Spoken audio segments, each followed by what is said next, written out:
안녕하세요. 이번 시간에도 우리가 함께 모든 별로 협력하고 또 실수 속에서도 배워가면서 우리가 성장하는 그런 수학 시간이 됐으면 좋겠습니다.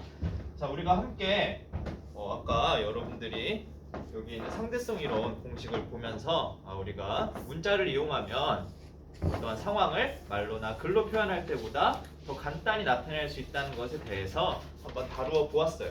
자, 그래서 오늘의 학습 목표를 함께 보니까 다양한 상황을 문자를 사용한 식으로 나타낼 수 있다. 그리고 우리가 두 번째로는 뭘 배우게 될 거냐면 문자를 사용한 식을 또 간단히 나타낼 수 있다. 이러한 사실들에 대해 배워보고자 합니다. 그래서 우리가 이번 시간에는 이어서 탐구해보는 탐구 쑥쑥 시간을 가져보도록 하겠습니다. 자, 다음 화면 한번 볼게요. 여러분들, 이 무슨 동물이죠? 네, 코끼리, 미어캣, 개미 이렇게 있죠. 자, 그래서 한번 여기 아래 문제 보면 개미가 네모마리일 때 개미 입장료 총액을 한번 나타내보자 라고 했어요. 자, 순서대로 코끼리, 미어캣, 개미 이들의 총액을 한번 나타내 볼까요? 그럼 시간 3분 정도 주도록 하겠습니다. 시작!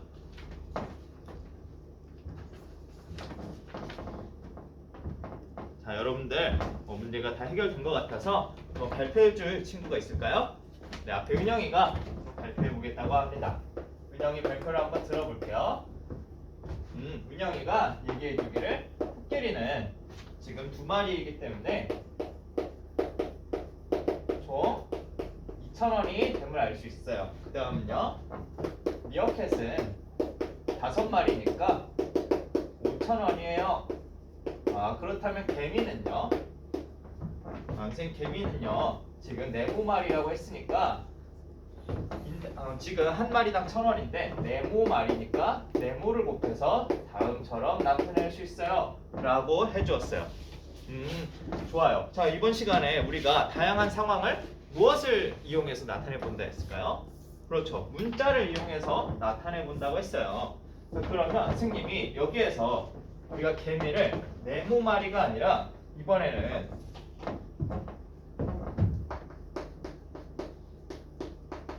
A마리 있다라고 해볼게요. 그러면 개미가 영어로 뭐죠? 그렇죠, ant죠. 그래서 A마리다 라고 한번 해볼게요. 자, 그러면 이때는 총액이 어떻게 될까요? 선생님, 네모만 그냥 A로 바꾸면 되지 않아요? 라고 이야기해주고 있어요. 맞아요. 개미를 A마리라고 했을 때는 이때도 총액을 구해보면 1000 곱하기 A1으로 표현할 수 있게 될 거예요.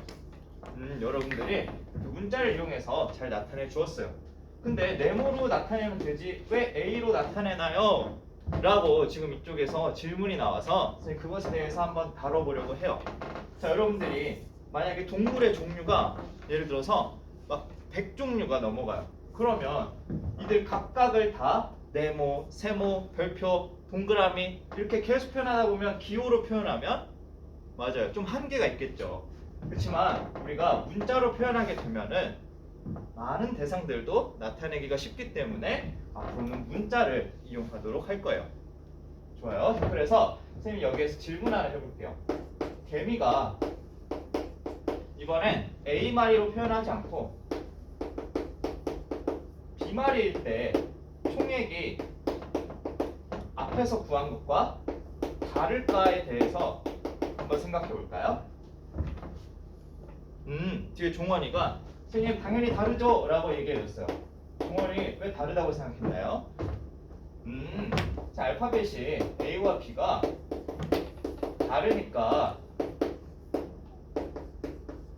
총액도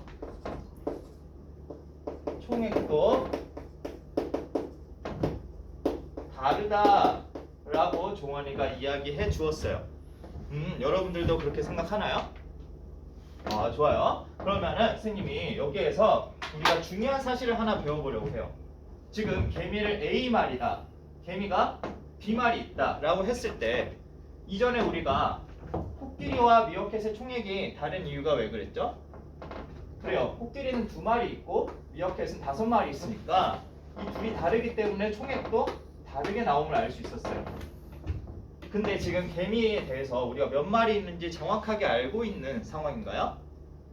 그렇죠. 지금 개미가 몇 마리 있는지를 모르기 때문에 우리가 정해지지 않은 값에 대해서는 A마리로 표현해도 또 B마리로 표현해도 상관이 없어요. 자, 그래서 여러분들이 A마리, B마리 또는 C마리, D마리 이렇게 모든 알파벳을 어느 것을 이용해도 상관이 없는 거예요. 자, 그래서 지금 이게 바로 문자와 우리가 이용하는 숫자와의 차이점 중 하나라고 볼 수 있는데요. 지금 아래에 중요한 사실이니까 한번 정리해 줄게요. 자, 우리가 종원이가 잘 추측해 주었는데 우리가 문자에서는 좀 특별하게 정해지지 않은 값을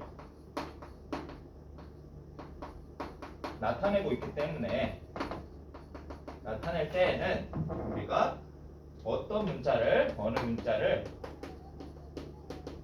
사용해도 상관이 없다라는 사실을 잘 기억했으면 좋겠어요. 자, 이 사실을 우리가 문자 수학 노트에 한번 잘 정리해 놓도록 합시다. 좋아요. 자, 그러면 우리가 다음으로는 곱셈 기호를 생략을 해볼 거예요. 자, 그래서 우리가 두 번째 학습 목표가 뭐였냐면 문자를 이용해서 나타낸 식인데 간단히 나타내기 위해 곱셈 기호를 생략하는 거예요. 그래서 우리 곱셈 기호를 생략하는 방법에 대해서 한번 배워보았습니다. 그래서 우리가 이번에는 이것을 활용해서 모든 별로 문제를 해결하는 문제 쑥쑥 시간을 가져보도록 할게요. 선생님이 세 가지 문제를 내볼 건데요. 한번 우리가 OX로 이것이 참인지 거짓인지 한번 모든 별로 토의해 봅시다. 자, 다음 중에 옳은 것이 몇 개인지 찾아봅시다. 자, 첫 번째로 0.1 곱하기 a는 0.a다. 그리고 두 번째로 x 나누기 yz는 다음처럼 y분의 xz다. 그리고 세 번째로 2 곱하기 3 곱하기 x는 23x이다. 자, 이 세 가지를 우리가 모든 별로 한번 서로 협력해 가면서 해결해 보고 발표해 보도록 할까요? 지금부터 선생님이 시간을 한 10분 정도 줄 테니까 충분히 토의해 볼 수 있도록 합니다. 시작!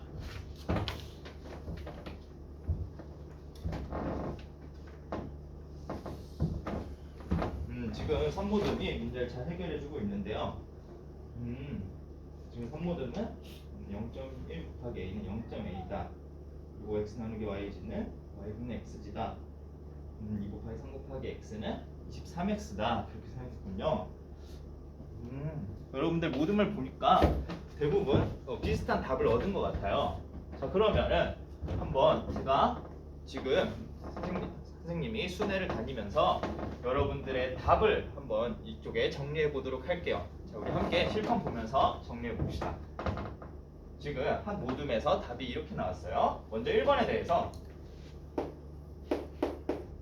0.1 곱하기 a는 0.a다. 맞는 말이다. 그 다음에 2번도 마찬가지로 맞는 말이다. 3번도 맞는 말이다 라고 나왔어요.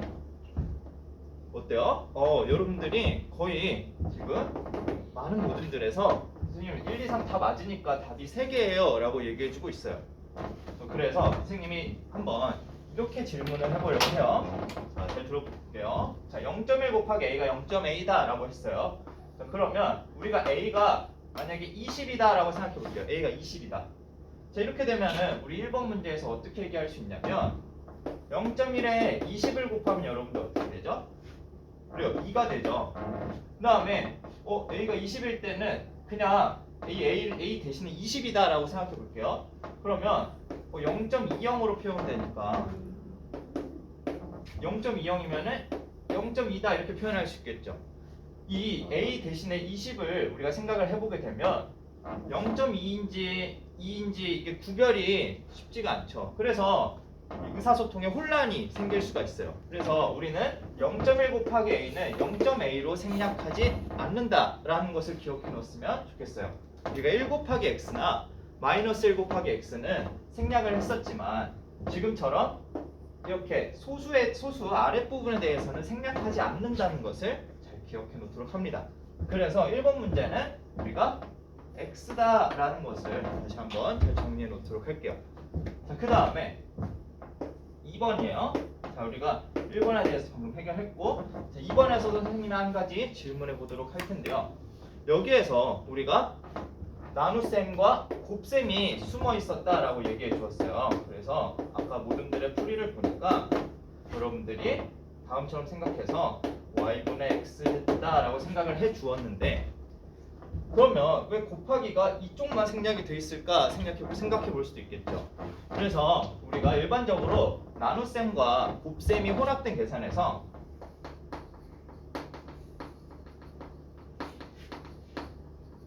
지금 곱하기가 생략되어 있는 것을 볼 수 있는데, 이렇게 생략되어 있을 경우에는 우리는 어떻게 생각하냐면 괄호로 묶여 있는 것으로 생각하는 거예요.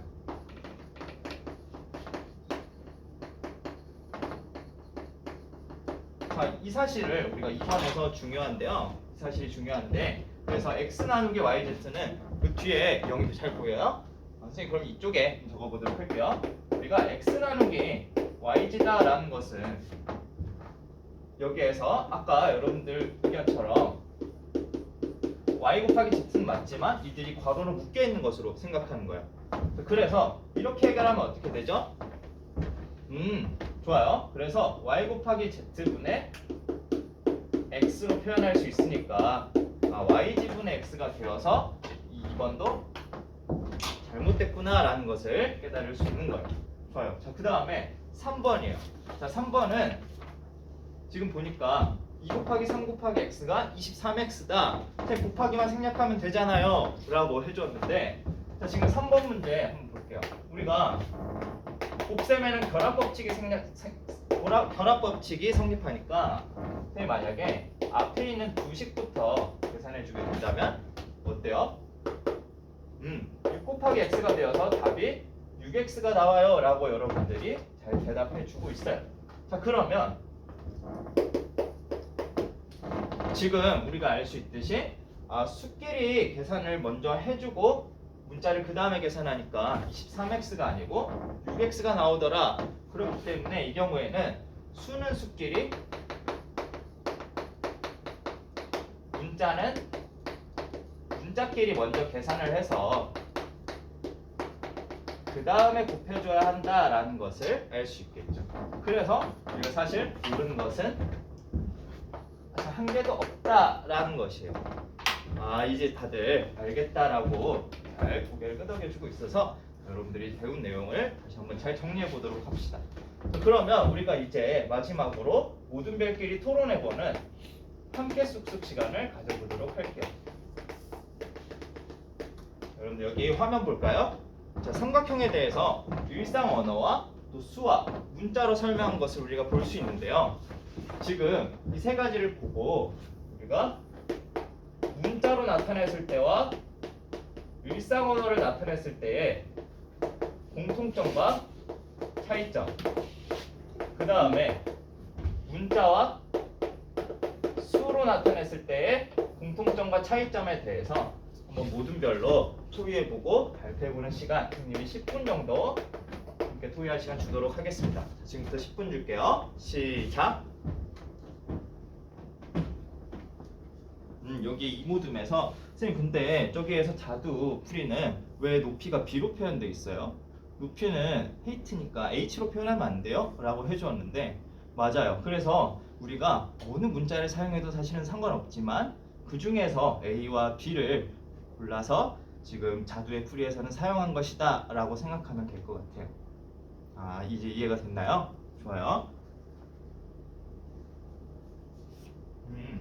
지금 우리 산모듬의 철수는 답변을 잘 작성해 주었는데 옆에 있는 우리 증수와도 한번 서로 왜 공통점과 차이점에 대해 이야기해 보도록 할까요? 좋아요. 여러분들이 시간 혹시 1분 정도 더 필요한 모둠 있나요? 다 마무리가 된 것 같아서 한번 발표를 들어보도록 하겠습니다. 자, 먼저 문자와 일상 언어의 공통점과 차이점에 대해서 발표해줄 모둠 있나요? 네, 뒤에 오모둠이 발표해주도록 합시다. 오모둠이 선생님 저희가 1번에 대해서 발표해볼게요 라고 해주었는데, 공통점은 문자와 일상 언어를 보니까 선생님 숫자에 구애받지 않아요 라고 얘기해줬어요. 그 말이 어떤 말이죠? 선생님 공통점은 숫자에 따라서 넓이가 상관없고, 그리고 삼각형을 구하는 삼각형의 숫자에 구애받지 않기 때문에 삼각형의 넓이를 구하는 일반적인 방법에 대해서 우리가 알 수 있어요. 방법에 대해서 알 수가 있어요 라고 해주었어요. 그래서 밑변 곱하기 높이의 1을 나눈 것, 또는 a 곱하기 b의 1을 나눈 것, 이렇게 일반적인 방법을 알 수 있어요 라고 해주었어요. 좋아요. 자, 그러면 이어서 오모둠이 차이점도 한번 얘기해 줄까요?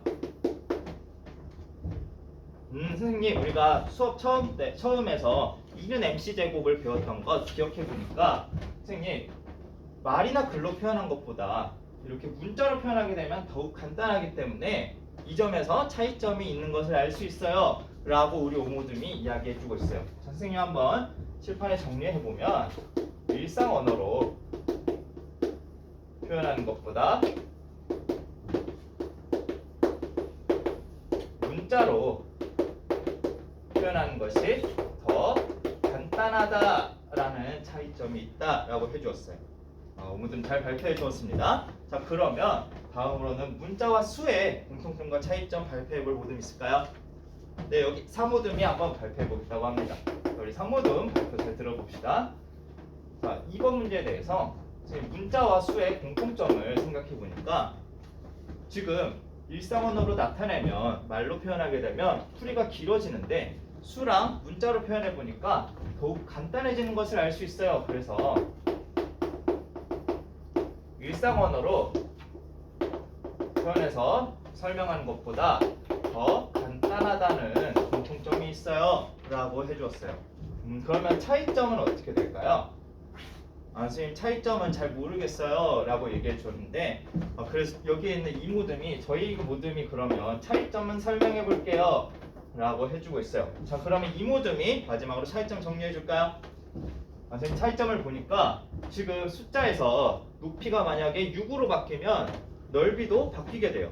근데 문자는 선생님 저희가 높이를 h로 바꾸든 z로 바꾸든 넓이에 대해서는 변한다고 할 수는 없어요. 그래서 차이점을 보니까 숫자로 표현하게 되면 수가 변하면 삼각형의 넓이도 변하지만, 문자는 문자가 변한다고 해서 넓이가 변한다고 할 수는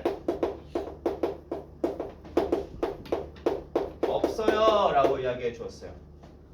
여러분들이 그래서 문자와 또 일상 언어와 수로 표현할 때의 공통점과 차이점에 대해서 잘 발표해 준 것 같아요. 그래서 지금까지 여러분들이 이렇게 공통점과 차이점 이야기해 준 것을 수학 노트에 다시 한번 다른 모둠에 발표보면서 정리해 보도록 할게요. 자, 그래서 우리가 이번 시간에는 다양한 상황을 문자를 이용한 식으로 나타내 보았어요. 그 다음에 문자를 이렇게 사용한 식을 나타내서 이를 더욱 간단하게 나타내는 방법에 대해 배워보았는데요. 이렇게 소수점 아래에서 곱셈을 할 때는 생략할 수 없다는 것, 그 다음에 이렇게 곱셈이 생략된 경우 나눗셈과 곱셈의 혼합 계산에서는 이 둘이 괄호로 묶여 있는 것으로 본다는 것, 그 다음에 수와 문자의 곱에서는 수는 수끼리, 문자는 문자끼리 계산해야 한다는 사실 잘 기억해 놓았으면 좋겠습니다. 그다음에 공통점과 차이점에 대해서 어느 것이 어느 상황에 유용한지도 잘 기억해 놓았으면 좋겠습니다. 자, 그래서 이어서는 우리가 각자 자신이 오늘 학습에 있어서 적극적으로 참여하였는지, 그 다음에 우리가 모둠 활동할 때 모둠원들이 각자의 역할을 잘 수행해 주었는지, 또는 참신한 아이디어를 제시해 주었는지 서로 평가해 보는 시간 가져보도록 할게요. 이상입니다.